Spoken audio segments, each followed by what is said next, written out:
These are highlights from the show you are about to view. Watch this video for an excellent summary of what it takes to work with pine martens in the wild.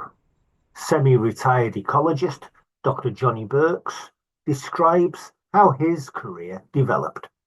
After gaining good grades at A-level, he attended Exeter University in the 1970s. There were no degrees in ecology at that time, so he opted for a degree in biology and geography. Earning a good grade, he went on to do a PhD, again at Exeter. By now he knew he wanted to be a mammologist, focusing on the mustelids, the weasel family. So for his PhD, he studied feral mink in Devon and how they fitted into the local environment. He then went on to Durham to be a postdoctoral researcher on mink on the west coast of Scotland. With this, he realised he wanted to be a field conservationist and not an academic. He went on to survey otters in the 80s, then went on to a government post for over 10 years with the Nature Conservancy Council, moving on to work with the Vincent Wildlife Trust, working on polecats and pine martens. After a further 10 years with Vincent Wildlife Trust, he went into partnership with two other ecologists to found a private consultancy, Swift Ecology, where he stayed until retiring 2 years ago. Pine martens evolved 7 million years ago. If you are learning English as a second language, this video will be useful because you will hear two British accents. And before we go any further, I would like to say thank you to my subscribers. Without you, there would be no channel. I appreciate the support of each and every one of you. Managing recovering populations of wild pine marten as a field ecologist and living the wildlife looks like this.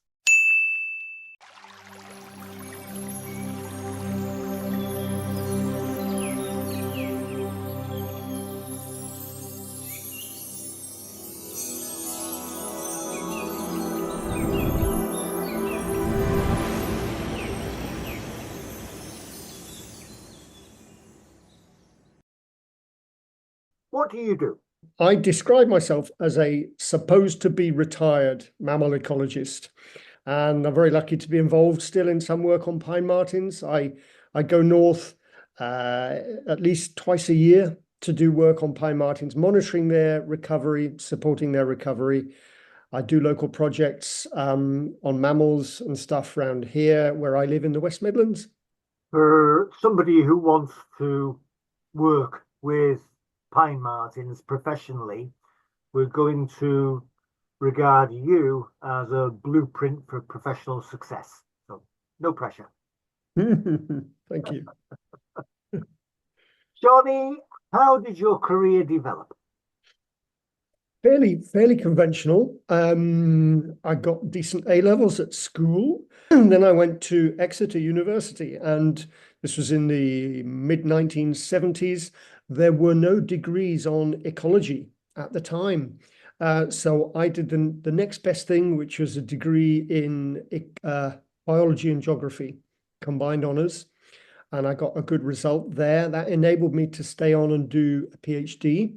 And I was already really hooked on mammals and the mustelids, the weasel family in particular. So I did a PhD on feral mink in Devon and how they fitted into the local environment. I studied their home range and territory behavior. I then went on to Durham University after that, and I did some postdoctoral research on mink living in coastal habitats on the southwest coast of Scotland. And that was fascinating, really rewarding, but it taught me that I didn't really want a career in academia. I wanted to work in pure wildlife conservation. So I then did one of the national otter surveys of England at a time when otters were really struggling in the mid 1980s. And then from that, I got a post with the government conservation agency at the time, which was called the Nature Conservancy Council. I then left that after 10 or 15 years and worked for the Vincent Wildlife Trust. And I joined them to work on polecats. But I also started there to do some work, conservation work and recording of pine martens. And I had a fabulous time there. It was a really rich time for me professionally. Got to work on my favorite mammal, the pine marten. But I left that after about 14 years, or maybe a bit less. And with two other people, I formed an ecological consultancy called Swift Ecology.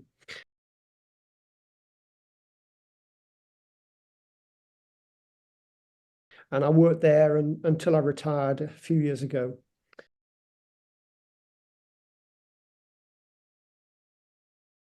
Johnny, you must have seen a lot of change. Things like, I'm so glad you mentioned you had a very conventional route into early academia in your early career, getting the A levels and the degrees. Do you feel there's been a move away from that nowadays with so many alternative qualifications available? Yes, I think there are other routes now, but I still think a scientific training is pretty important. If we want to speak with authority about the issues that matter to us, it really helps to have a scientific grounding. Um, it makes it easier for us to support the arguments that we make to do the right thing rather than the wrong thing. It makes it easier for us to challenge when things are going wrong, if we've got science in our background. So I still believe it's an important skill, but it's not the only skill. There are other skills now that we recognize are more important, well, equally important.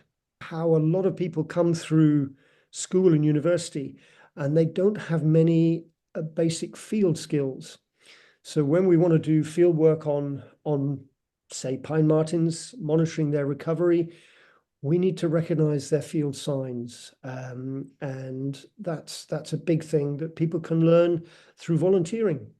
The other thing that I believe strongly is really important is what I call the people skills.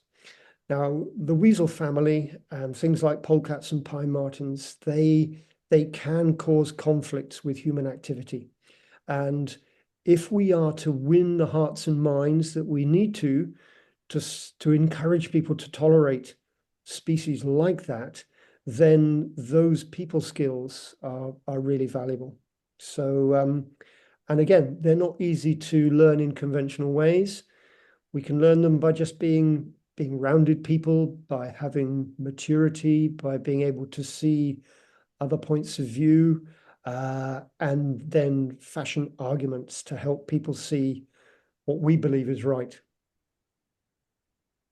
For people who who lack these skills of field identification of sign, uh, Mhm. people skills, can you go into a little bit more detail about how they can develop those skills? One of the things we have in Britain that we're very fortunate to have is a really wide range of voluntary organisations, and most counties certainly in southern Britain have a mammal group, and you can join those, and we can learn off them. Johnny, you mentioned how you got your first degree, your bachelor's degree, and then you got a good grade and you went straight on to a PhD. Nowadays, would you say that for somebody who is an aspiring professional ecologist like you, a consultant, is a first degree enough, or do they need a master's degree or even a PhD? First degree is really good, but I think there's massive added value from doing a bit more, either through an MSc, whether it's taught or research based, or a higher degree like a PhD. And the reasons are, I think you can build your reputation and your expertise through that kind of more in-depth involvement in a project.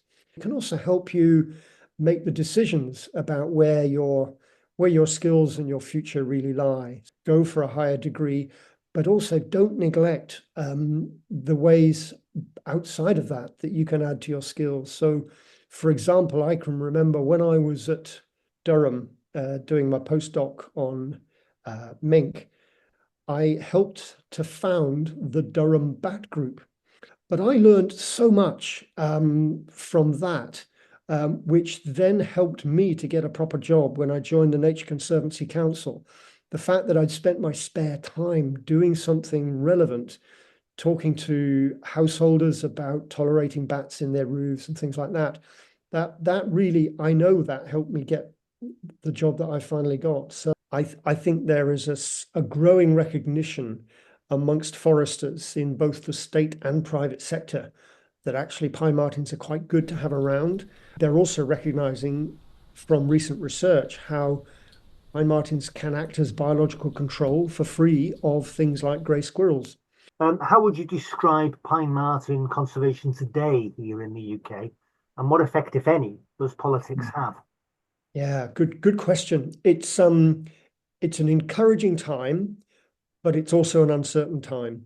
So we know from the monitoring we've done that pine martens have been recovering well in Scotland. It's been slow because that's the nature of the beast. They're very slow breeders, so they don't respond quickly to improvements in their conditions. But legal protection in the 1980s and reforestation in Scotland, those two things have helped drive recovery. Pine martens were either really, really rare and struggling or absent from most of southern Britain. So Vincent Wildlife Trust and others have done some very successful reintroduction projects to places like Mid Wales, the Forest of Dean, and more recently to South Cumbria and Devon, Dartmoor.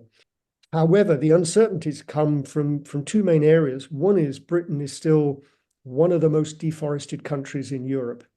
Although we've got them back in parts of Western Britain in the south, um, we don't know how far they're going to be able to spread eastwards because either the woods are just too small and fragmented, or the connectivity is poor as well. And then the second big uncertainty is climate breakdown.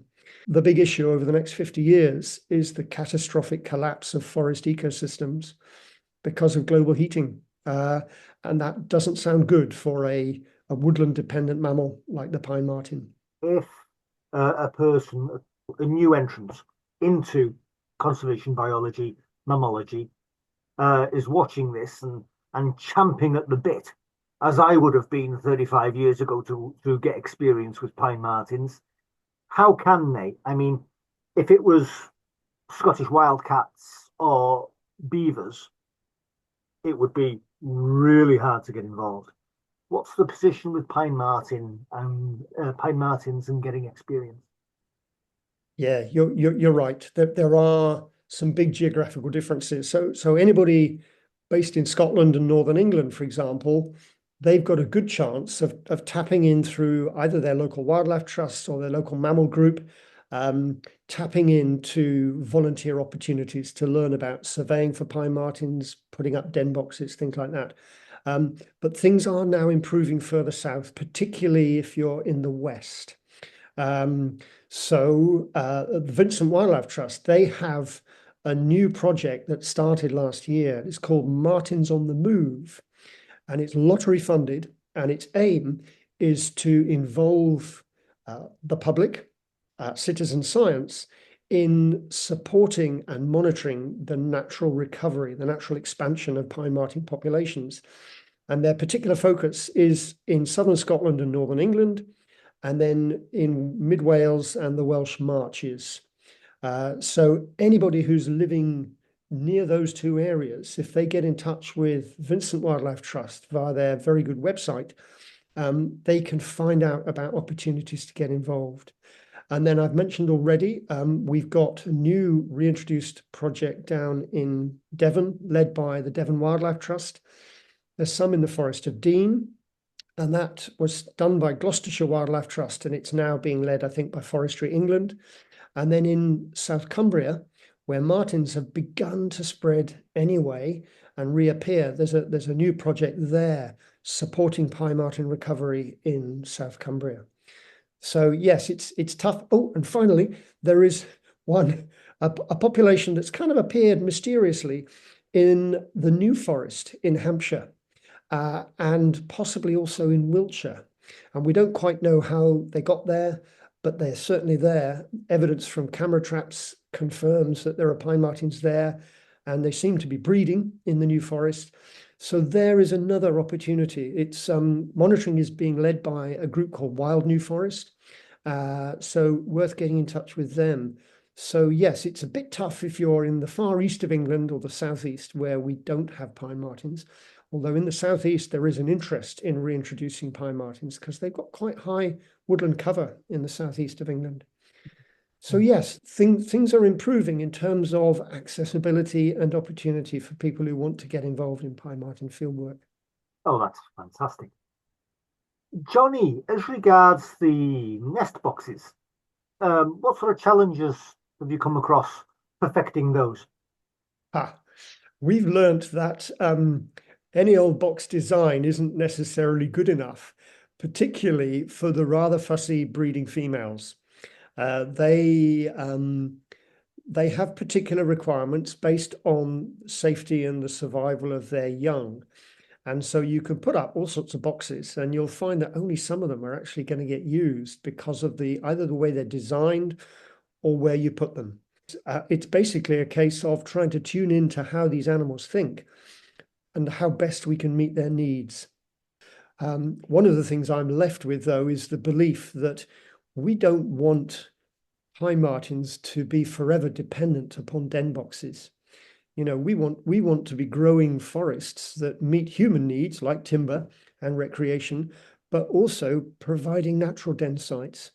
You're a published author and an acknowledged expert on pine martens. Please, can you talk about your book and what's the process involved in writing such a monumental work?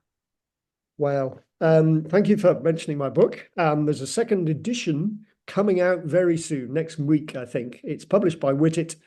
It's called Pine Martens, and please buy it from an independent local bookshop. Don't buy it online if you can possibly avoid it. We need to keep our Pine Martens and our bookshops alive. Um, it was a huge honor to be asked to write a book about Pine Martens. And what I love about this series, this is the Whittet Books Natural History series. And what I love about it is that you can write in a slightly light, humorous and cheeky style, which suits me because that's who I am. It was a hugely satisfying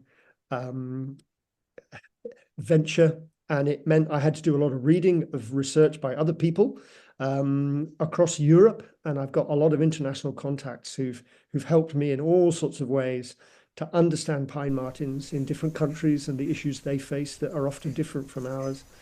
And it's been great to be able to set the kind of British pine marten picture into a wider Eurasian context. So yeah, it's great. Going back to your question though about how a student, whether they're at school or college or university, how they might get into involvement in pine martens beyond what I said about mammal groups and the Mammal Society, which is how I made a lot of my early contacts was through meeting people at conferences led by the Mammal Society. Um, yeah, talking to people, talking to the Vincent Wildlife Trust about where they see the needs for new studies. I've already alluded to the need for us to change the way we manage forests so that there are pine marten den sites available that are not just boxes that we've put up trees. So I would love to find ways of managing forests slightly differently. It could be that we retain old trees because that's where the best den sites tend to be. Or another approach or an additional approach could be when an area of forest is harvested for timber, there are byproducts. Foresters tend to call it brash. There could be ways of using that to build structures that will meet the needs of breeding pine martens.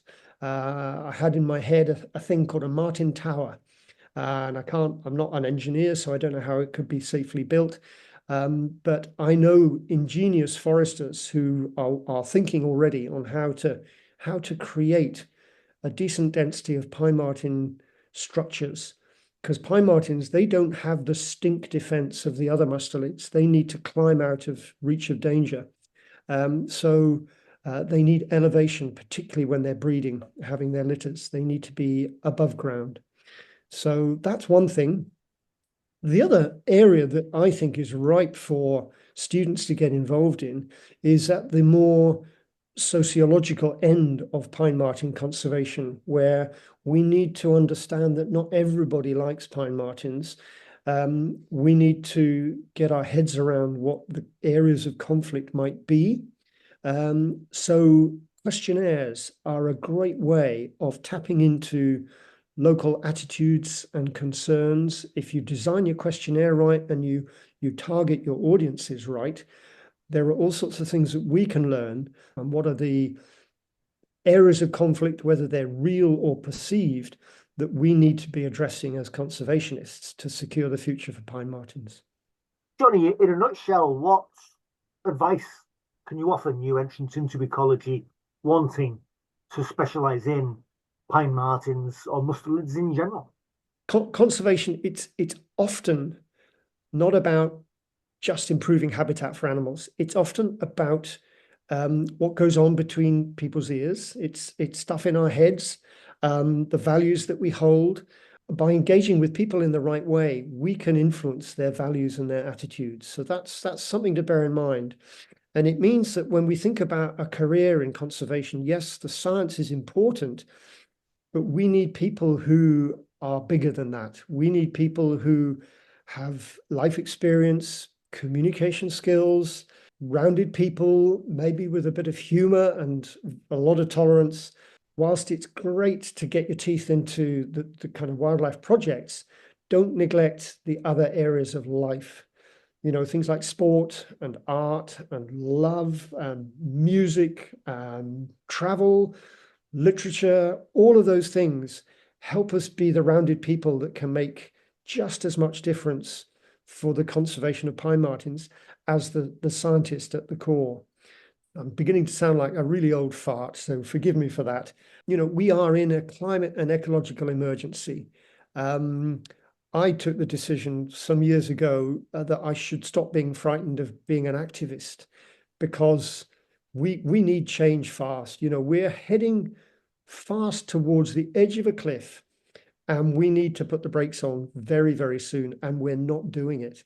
We are guaranteeing catastrophic impacts on ecosystems and the species they support and humanity. So don't be afraid of activism as a way to achieve the change that we desperately need. We need to help pine marten populations build resilience to some of the impacts that we know are here already and going to get worse. So, for example, floods, droughts, and storms are all increasing in frequency and in intensity, and they are impacting pine marten habitat every year now. So we need to look at ways of building resilience for pine martens. That's a big knowledge gap.